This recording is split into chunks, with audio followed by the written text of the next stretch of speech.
माननीय सदस्य श्री ईशा खान चौधरी जी। ईशा खान चौधरी जी। Honorable Chairman, sir, today I would like to bring your attention to some salient features with regards to the government's Jal Shakti Ministry's current budget regarding flood and erosion control. Flood and erosion control, there are 4 schemes that are in the budget.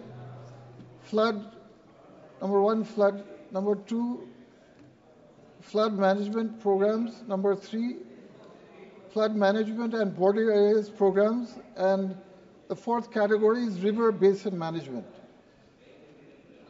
These particular schemes deal with embankment protection and flood control.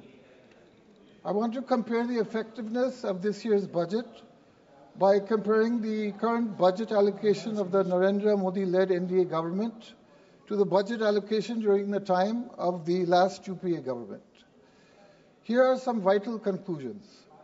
First, despite a 12-year gap, this year's NDA government's flood and erosion control budget allocation of 800 crores is actually 298 crores less than what the UPA had allocated in 2013-14 during its last term, which was an amount of 1,098 crores.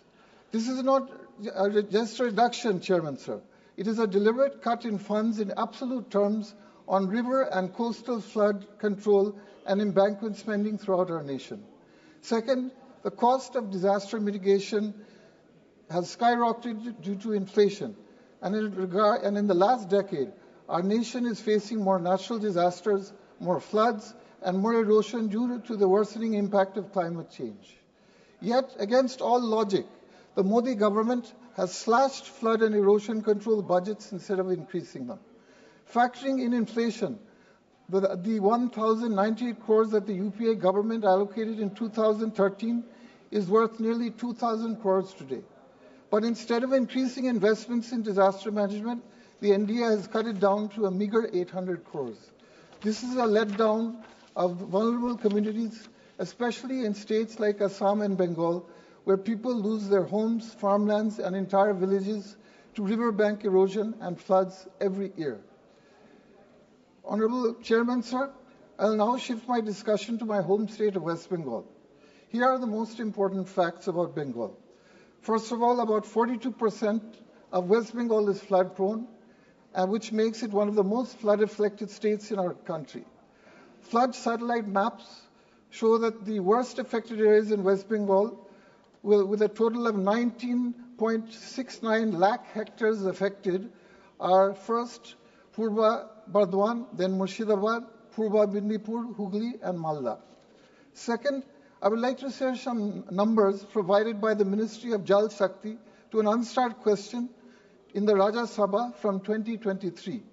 The following numbers were in response to a year-on-year count of the total financial losses incurred by West Bengal due to flood and erosion. In 2017, the damage was 17,000 crores. In 2018, 54 crores. In 2019, 1,269 crores. In 2020, no data was available. In 2021, 16,079 crores were caused, flood erosion damage was caused. Honorable Chairman, these are just not numbers. These figures represent the destruction of farmland, agricultural crops, fisheries, homes, roads, and schools, community hospitals, mosques, and temples washed away as land is eroded and literally falls into the Ganges and its tributary rivers. These figures represent only some of the crushing losses. What these figures do not show is the effect of landless families who become landless refugees without a permanent home. The consequences of floods are short-term, and economic recovery is possible. But the effects of slow riverbank erosion are permanent in nature, with the entire socio-economic structure is damaged, and the affected population has to move, settle, and create a livelihood somewhere else. Third, Chairman, sir, the Farakka barrage It's a central project built in the 1970s to divert water flowing into Bangladesh into our own Bhagirathi and Hooghly rivers to maintain Kolkata port navigability.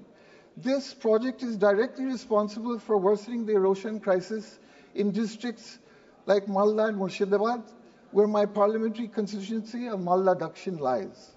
The presence of the Farakka barrage causes a buildup of 64 crore tons of silt annually and has changed the course of the Ganges and has resulted in devastating erosion in both districts. After the construction of the Farakka barrage, more than 350 square kilometers of fertile land has been completely swallowed by the Ganges in Malda district, and 500 kilometers square of fertile land has been wiped out in Murshidabad district, displacing lakhs upon lakhs of people. During the UPA regime, from 2005 onwards, the centre took direct responsibility for anti-erosion measures caused by the Farakka barrage. 40 kilometers upstream of the barrage into Malda and 80 kilometers downstream into Murshidabad from the Farakka barrage.